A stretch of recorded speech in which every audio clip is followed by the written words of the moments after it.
So, just a little bit about me. I've been a product manager for a long, long time. But these days, I'm an executive coach focusing on startup leaders. And so the things that I put up there are kind of the LinkedIn version of my resume, right? And I think we all know what we put on LinkedIn, right? We put the good stuff, right? You want to look good. You want the high points of your career. And everybody talks about those. I'm killing it. This was awesome. I made it. I'm going to talk about the other stuff, right? Because we all know, if we've been in the tech industry, it's not all high points, right? We've got these low points too. And let me tell you, I have seen all of them, unfortunately. And it's really been everything, right? The worst politics at big companies. I've been laid off multiple times. I even broke up with my co-founder, the startup that I founded. So this stuff is hard. And the reason that I became a coach is that we don't have enough of these conversations, right? They're important. And they're especially important for developing leadership, which is something that really the lessons that I learned most from these hard, these low experiences. And they're also, coincidentally, the things that my clients ask me about most. And so what's interesting about leadership, right, is that everyone seems to come to me with that same perspective on what leadership is, right? They think leadership is something they're missing. And like they've got a leadership-shaped hole in their bellies that they're walking around with, and they're trying to fill it, right? With Medium articles, with books, with conferences and guru-looking people and podcasts and YouTube videos. And it's interesting because in my experience, leadership doesn't come from reading a book or from some skill that you're missing. Because guess what? We've all got Google. You want to learn some leadership skill? You can Google it. You want to improve? You can do it. There are so many resources now. Really, the things that are standing in the way of most people embracing their leadership style are these beliefs that we don't even know we have.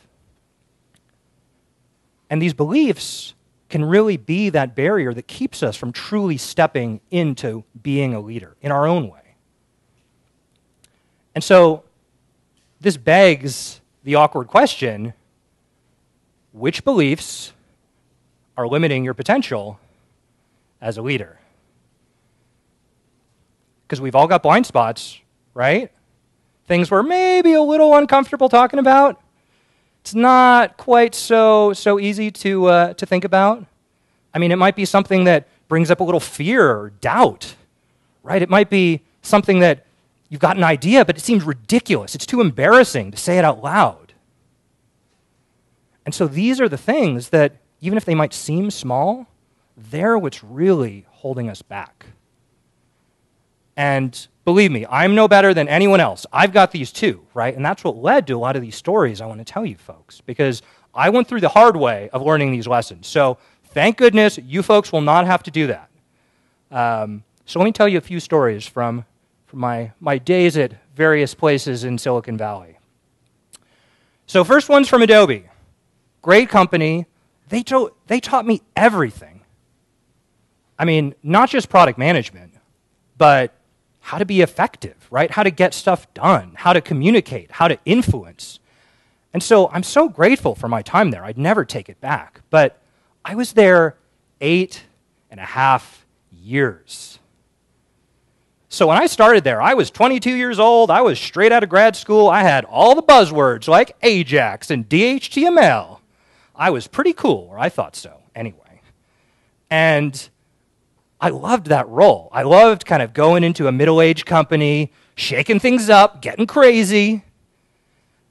But guess what? When you stay at a company 8 years, you're not the crazy newcomer anymore. You're the old guard. And so when I started realizing that, I'd get these messages from my gut, right, saying, I don't know if this is the place for me anymore. But I sort of reacted saying, no, it's very comfortable here. Nice paycheck, good hours. I know all the culture and all the people. I'm not going to mess with this. What, am I crazy? And so I stayed, and I didn't listen to those messages that I was getting from my gut. And so this had consequences, right? Because I always said, oh, it's the next team, it's the next manager, it's the next whatever. They are excuses. In my gut, I knew what was right. And so that's why I wasn't surprised when I walked into my boss's office one day after 8.5 years and there was a layoff package on the table. Because I knew my time there was over. I'd known for a while, but I hadn't had the courage to do it. And so that's why when I hear from my clients things like, something doesn't feel quite right here, or guess I just have to suffer through it, or I know I should be pleased with this awesome performance review or this job or this manager or whatever it is, but I'm not. I'm just not. I have to say, listen to your gut. Try it, at least. And when I say that, I don't mean do whatever your gut says or do what's the first thing that comes to mind, but the key is listening, right? And actually being curious about what your gut has to say. Because guess what? Usually when it's talking about values. It's talking about the things that you hold dear that actually make you fulfilled in your work and in your life. And sure, it can be a little scary because guess what? Your gut's probably telling you, hey, this comfortable thing you're doing, it's not quite right anymore. And if you want to be fulfilled, if you want to follow those values, you might need to make some change. So it's scary, sure. It's scary to listen to what your gut has to say. But the payoff, when you can come to work every day, wherever you are in your growth, wherever you are in your career, and say, I'm fulfilled. I'm doing the things that just make me feel good. It's worth it. It's so worth it. It's worth every bit of work you put into it. So that's Adobe. Next up, completely different. I founded my own startup. I said, all right, I'm done with this big company stuff. I'm going to go with a friend from grad school. We're going to get funding from hot, awesome investors and get an office and hire a team and put a product into market, and it's going to be amazing. And it was for a while, right? I got to live all those values that were so important to me. But there was a tension. It was growing. And the tension was between me and my co-founder. Because we were both product folks, but we were very different backgrounds, right? I'm kind of a more design-oriented guy, more qualitative. My co-founder is very quantitative. He's the engineer by background. And so when we started to argue, we argued about who was right.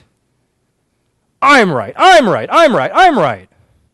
Not quite that bad, but closer than I'd like to admit. But it seems so important, right? We had all the decisions that the company in front of us, our mission, our direction, these big strategic things that were going to make or break us. I thought, no, this one I can't back down on. I have to be right. I have to make my case. It seemed so important. Wasn't, though. Because now, when I look back, I think startups aren't stable, right? There's only a few threads holding them together.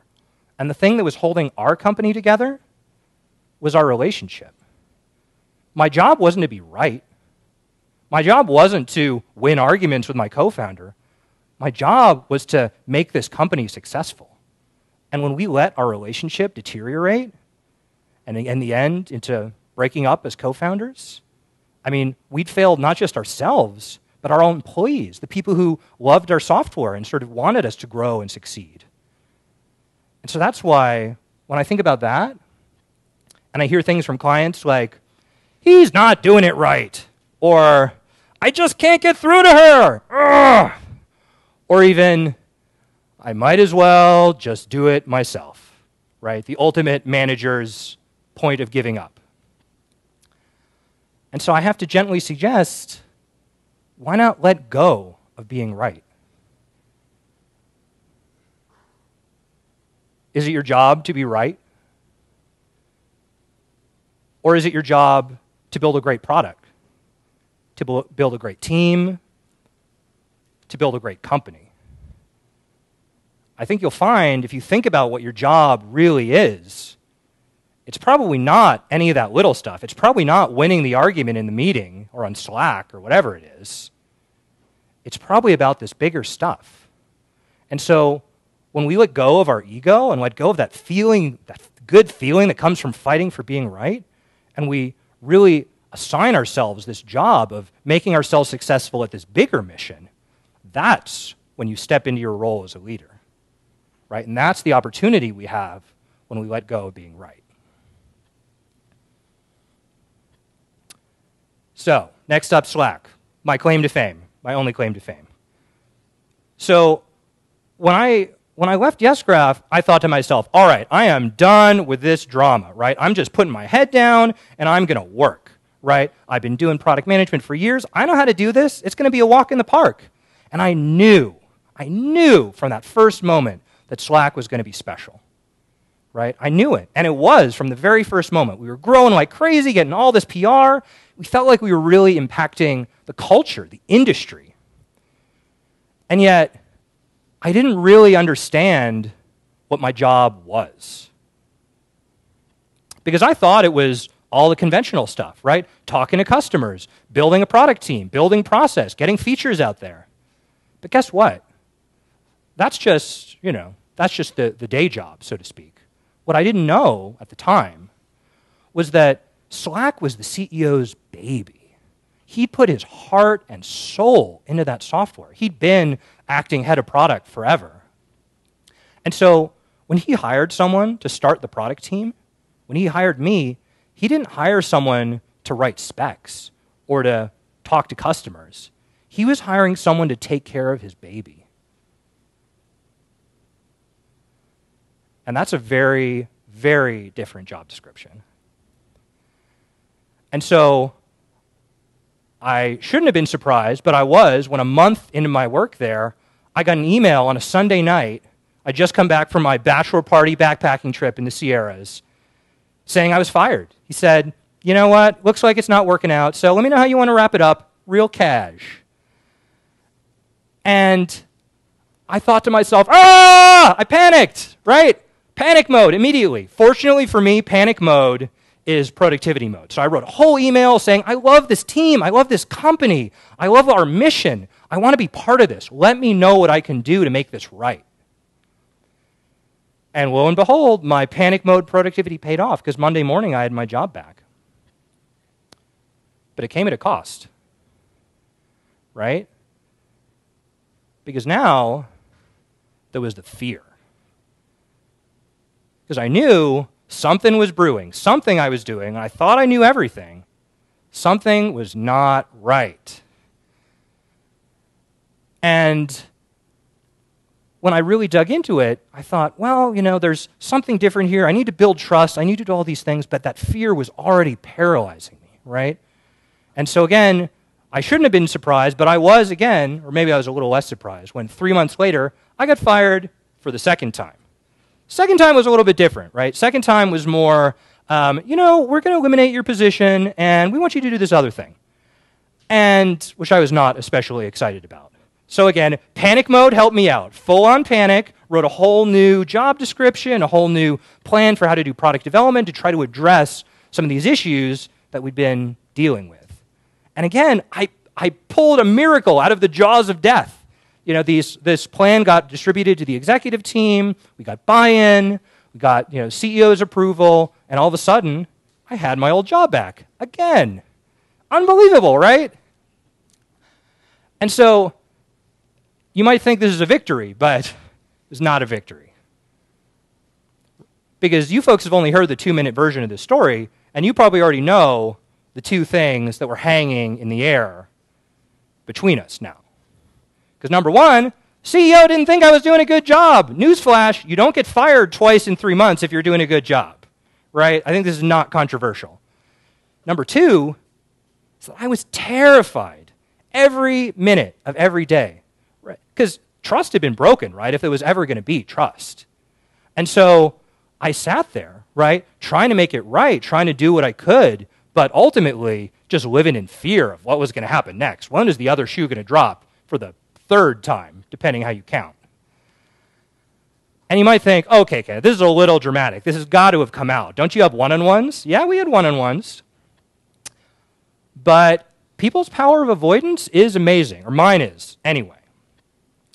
And so we went another 9 months never, ever talking about this. Not really, not once. And so these are the lessons that I carry with me, right? And so when I hear clients say, no big deal, I'm just, I'm not going to call it out. I don't want to make waves.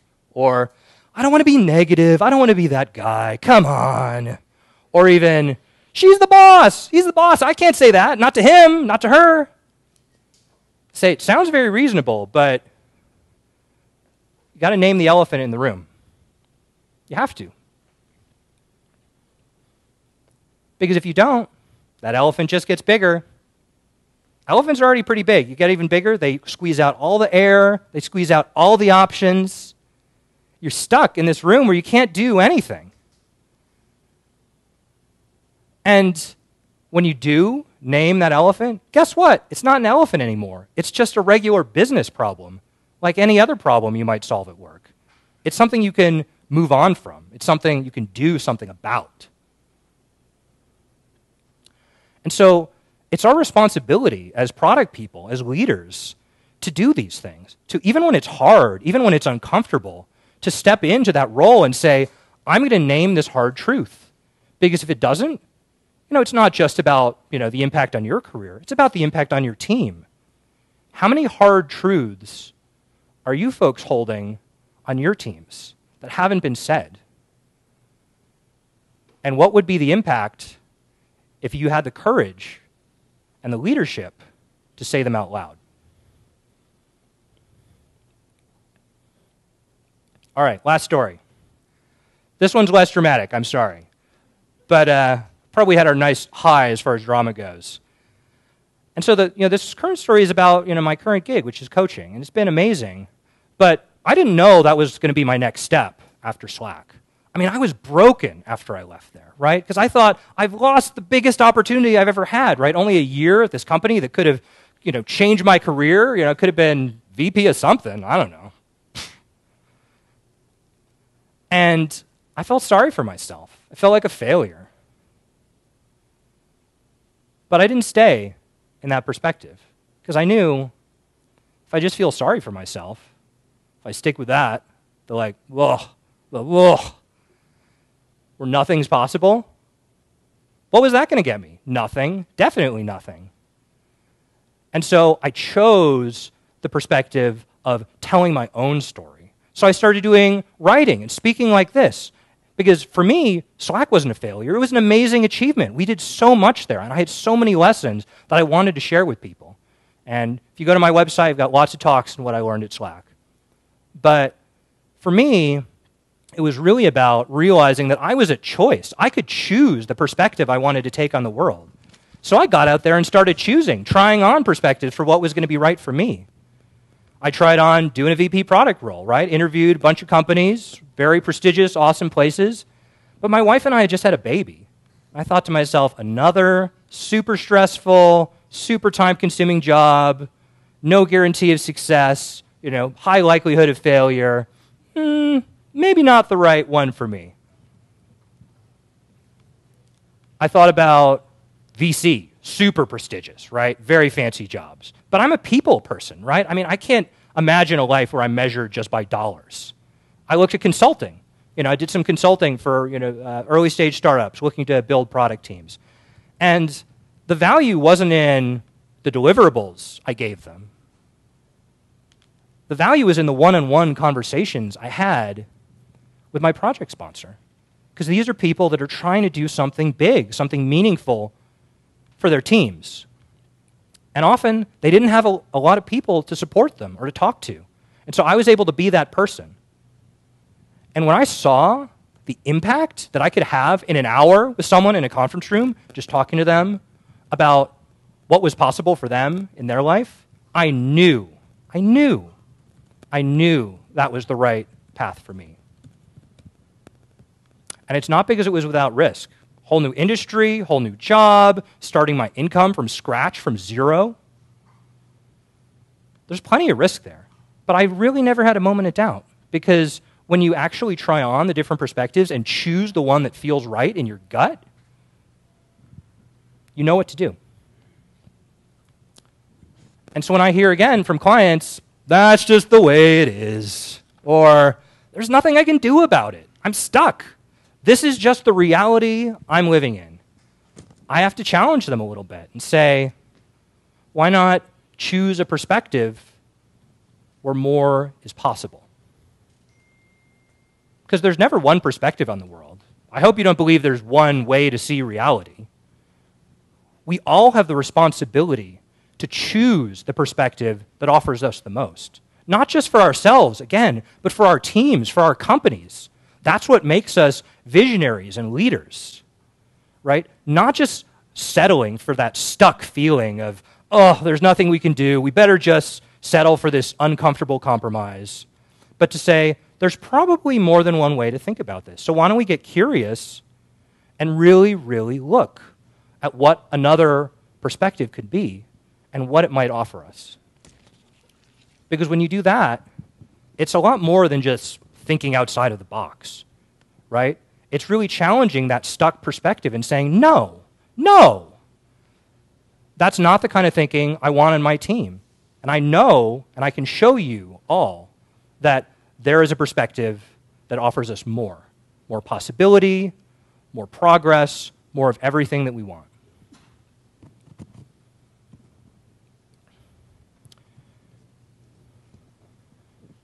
So I've phrased all these as things you do. It's easier to understand that way, right? Letting go of being right, choosing a perspective. But really, these aren't primarily things you do, right? As I discussed at the beginning, leadership is more something that comes from within, right? It's not something that comes from these, books and magazines or even, aphorisms from talks, right? Leadership is something that you are. It's something that you're being, not something that you're doing. So let's look again at these lessons from that perspective. When you listen to your gut, you're being curious. You're being introspective. You're learning about yourself through that hard listening for the benefit of not just your own career, but again, for the whole team, for the whole company that you're working with. Because our worlds are so interconnected now. When you let go of being right, you're being humble. You're prioritizing your team above any personal ego or great idea you might think you have. When you name the elephant in the room, you're being vulnerable. You're being courageous. And you're all doing it in service of making a safe space to tell hard truths that need to be told. And when you choose a perspective where more is possible, you're being a visionary. You're being a leader. You're being optimistic. And again, not just for yourself, but for your team. And I think that's the responsibility we all have as product folks, is bringing that perspective that offers our teams more.